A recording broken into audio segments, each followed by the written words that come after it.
This video is a continuation from my previous video about computing sample standard deviation.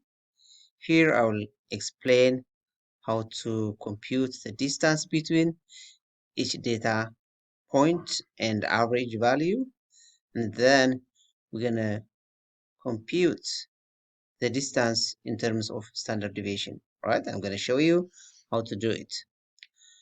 Here I have a student score in a specific subject, 14 students score, and first I have to compute the average value of the scores.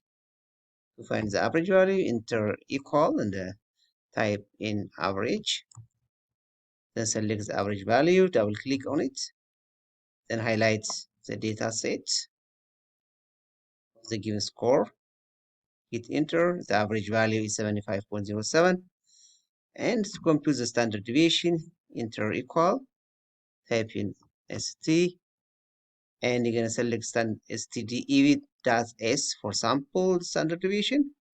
Select here and highlight the data, hit enter. So the standard deviation is 13.68. Now to find the distance from the average, that is the distance between each data point and the average, is computed as the following. To find for the first data point distance from the average, enter equal on the cell E2 and select 45, enter minus, select 75.07, which is the average, hit enter. All right, that's the distance between 45 and 75.07. Here, negative sign mean that the score, which is 45, data point is below average, right? However, the distance is an absolute value of 30, all right?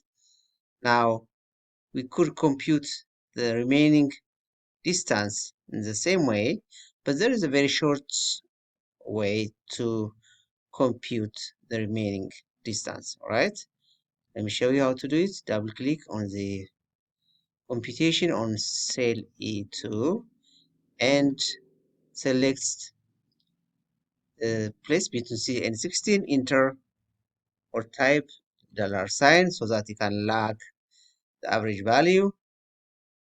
Now the average value is going to be a reference. All right, hit enter. Now click on cell E2 and move your cursor to the right lower corner. See here? Now hold the corner and drag it down. Now release it. All right, now you have the distance between each data point and the average. All right, I'm gonna change the decimal to integer number. All right, now I have integer numbers.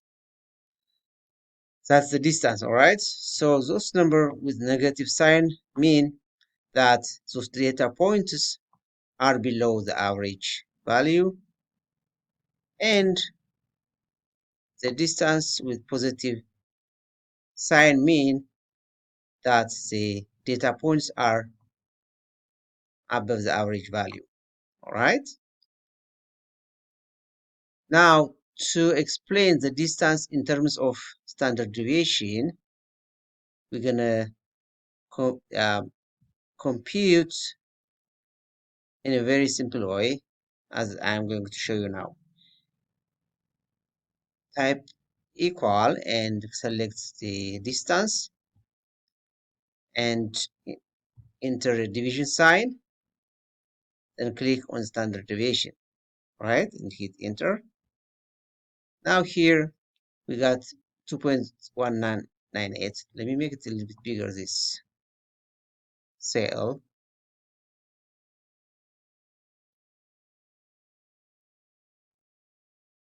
Maybe a little bit bigger. All right. Now negative 0.128 mean really this data 0.45 is below the average value, but the distance is an absolute value, which means 2.128 standard deviation is really the distance between 45 and the average value, which means if you multiply 2.128 times the standard deviation, it's going to give you 30, right? If you're curious, I can show you what I'm talking about. Equal the Z-score times standard deviation should give you back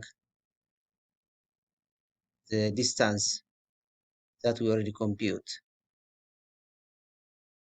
All right. Anyways, so we can explain the distance in terms of standard deviation. When we explain in terms of standard deviation, we call it Z-score. All right. Just simply we break the distance in terms of standard deviation. To do so, we should divide each distance by standard deviation. That's what I'm doing over here. All right. I can complete the computation by lacking the standard deviation. As always, enter $sign between C and 17 so that I can log the standard deviation. All right, hit enter. Now hold the right lower corner, drag it down so that Excel can compute for us the Z-score. All right, here's the Z-score. Again, simply Z-score means really the distance between each data point and the average value in terms of standard deviation. How many standard deviation each data point is far away from the average, right? I hope this video explain for you about this core, and if you have any question you can write on my video. You can comment on it. All right, thank you for watching. Make sure you subscribe to my video channel so that you can watch my next videos. Thank you very much.